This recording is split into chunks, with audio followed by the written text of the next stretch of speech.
Marco Jacobs Media. John Dobson, Ronald. Yes, Mabin. Hi, Dobbo. Good evening. Dobbo, just reflection on the game. It's 2 out of 2. Good start for you guys. Knowing that you guys have a tour ahead now, but it gives you a bit of, I don't say freedom or a bit of a relaxation, but gives you a bit of a cushion to say you've started well. You've got 9 points now, and you guys can kick on from here now on the tour. Yeah, I think if we hadn't got over the line today, we'd have to win all 3 games on tour, because I think par is 4 out of the first 5, and that would have put us a lot of pressure. So tonight was a pressured game. I wouldn't say we've got freedom now. We have to win 2 games on the road, which not many teams do, and at least, or if not 3. So yeah, it's a massive relief. And then just on one player, Simelane, playing at fullback, he got man of the match. I mean, just what you have to say about that, because I mean, Warwick comes back, Damon Williamson comes back. I mean, you sit with a massive headache now, because Simelane's playing outstanding at 15. I think we're at the stage in the backs we would rather have headaches, because we really, it's been hard even training, hasn't it, with the numbers we've got in the backs, the amount of fit backs we've got. Dan Duk shouldn't really be playing. We really are patched together. Warwick's not there, so I can go through Simelane. So, but thrilled for Jeepers. I was so happy for him. He's such a good kid, and it felt like we've been on a bit of a journey with him. He's working hard off the ball. He puts a lot into the team environment. So very happy.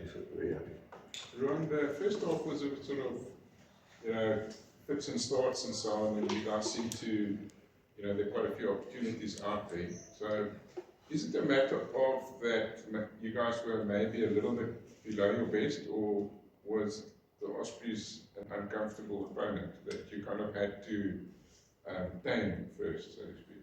I think it's a bit of both. We obviously coming into the weekend, we knew Ospreys is a team that don't really go away, so for 80 minutes we knew it's not going to be a beautiful win when the ball's being thrown around, we know it's going to be a scrappy. They like to contest the breakdown as well, so I think halftime score was a 10-8, I think. So obviously we had a couple of opportunities that once again we didn't convert. I feel last week as well against Leinster, a couple of opportunities going into the 22 that we didn't come out with points. But in saying that, Ospreys was really good on the ground as well, managed to disrupt us quite a lot. And I think that was the biggest frustration for us halftime as well, we basically doing all the playing to get into the 22, and then we have a little bit sluggish around our breakdowns. They get the ball back, before we know we're defending 8-9 phases. So a bit of both, but credit must go to Ospreys as well, because they were really good with it tonight. Dobbo, just a 2-point question.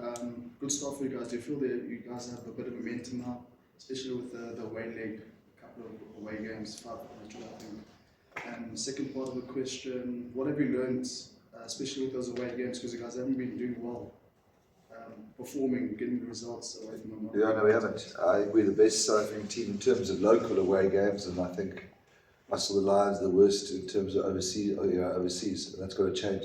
I think that's where these last 2 weeks have been really useful, because those conditions that over there doesn't suit the rugby that we sometimes play down here, with that sort of, with the X factor. It needs those grind out, tough. Like last week, I thought was really good, the contestable game. And as good as a contestable game was last week, it wasn't good tonight. But I think this is pretty much how we're going to have to play on the road to get the wins. So that exercise was really useful for us to get us a little bit of momentum for that, do I feel like we've got some momentum? Yeah, our next 5 games are away, including the European, and then we come down to La Rochelle, which is a home game in Quebec. So it's 6 games really where we're flying out of town. So we have to be better on the road, and I think the template, and hopefully we'll drip in some really, really nice players as Warwick comes back. A couple of the Springboks are available, but I think this is the template for how we have to play up north. Just do better. Dobbo, just your thoughts on the scrums. I think it was very dominant in the second half, and then also the lineouts. And I think the scrums gave you just a bit of control in the game, in terms, especially when they came at you. But you could control a lot of the game from after winning the scrum period. Sometimes you feel a bit like it's a bit of a bailout. It's a very important part of rugby, isn't it? So if sometimes you feel a bit bad because the radio call goes down, let's scrum for the penalty. And the best exit you can get, you're 5 yards from your line, you get a penalty, you get your line out on that's between the 22 and the 10 yard. But our scrum culture is really, really Really pleased with credit to Rita that to get, I think we're 100% lineouts today, and then more really has discovered some of its venom that wasn't there for the last 2 years. So I'm very pleased with that. Just worried that I think Nate has picked up a injury of some substance. So we're scanning him now. That would be a bit of a blow for us. What was it? It looked like a broken arm, broken, maybe a broken arm or something. Sure. Which is quite a big knock for us, obviously. Vernon Tonga looks class, Yeah. He's good beyond his years. Yeah. We'll take the credit for describing Vernon Tonga. I remember the Curry Cup game at Bloemfontein last year. Get that guy off the field. He's hopeless. Shows what I know about rugby. No, he's special. He's very special. Tonga last week, internally, I think was player of the match. Yeah, that's right. And obviously him got engaged as well. So obviously a big week. It's highs and lows, man of the match and getting engaged. That was my Instagram caption. Big week for her. Yeah, exactly. And then Dewaldt. Although, looking at the breakdowns, you must be happy in the sense that the guys over the last 2 weeks got tested so heavily. You guys can look back at this game maybe and see where some of the things in the first half didn't go your way and prepare for what awaits in Europe. The breakdown is really, if they got a couple, or actually too many, but I think we got some really fast ball, which is good. I think what worried me perhaps from a European, which was so good, as I said, it was the contest was more. We got actually I think we got beaten in the air today, which we have to get right for Europe. The other stuff like the scrum, the set piece, the breakdown, solid. I do think that there's no tougher team at the breakdown in the league that I can see than these guys. And that's what, okay, to be fair, that's right like Morgan, but they really came at every single breakdown. There were some areas that sometimes we could have been better ourselves, just lying on the ground trying to place it instead of fighting on the ground. But no, it's a good tee up. These were two tough workman-like performances on a Friday night. I'm very happy with it. Dewaldt getting 100 caps, the Dewaldt, just speak about him, and then secondly, did you guys not give him cue to run through the tunnel that making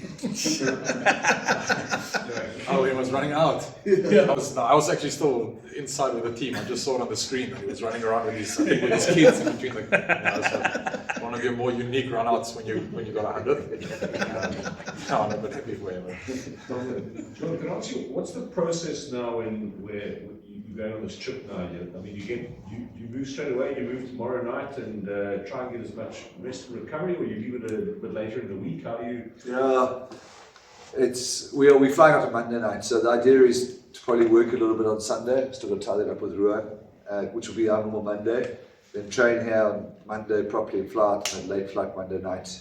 It's not ideal. I would have said, Mark, if we were playing only one game, then we probably would have tried to get out of here tomorrow, put a full week in there, but 3 weeks on the road and try and mitigate. Let's try and pretty much do our training here Sunday, Monday, and then fly. Just top up. So we're playing Friday night again in Groningen.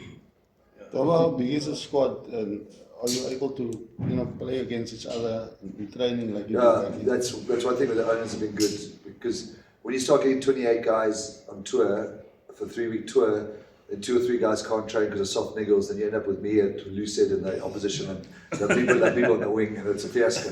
We literally do cricky. So now we'd be able to train, which is really important. So we could take 32 players or something. Got quite a few guys joining us a bit later, and then like when Saman's back, somebody else is joining us. Springboks are slotting. David Williams, Kobus, and Sasha. Yeah, hopefully, yeah. John, sorry, I was going to ask you about that. When those guys start playing, obviously they're playing tomorrow. They've had quite a bit of workload. So how much time do you have before they get back to November? I think they're available for their franchises from now.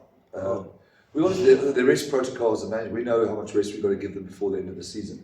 Yeah. I think it's up to us how we manage them. But I think this tour is important to us, and they seem to have bought into that. I think, I can't say too much, but a couple of them will definitely play next week. So we might stagger, eh? So they will stay. Just stay on, yeah. I'm sure the temptation is huge to play them. I still want to keep, yeah. We need to get wins on the road, and they're available. So yeah, you're right, Mark. Ja, maar anders denk ik, Like a pug.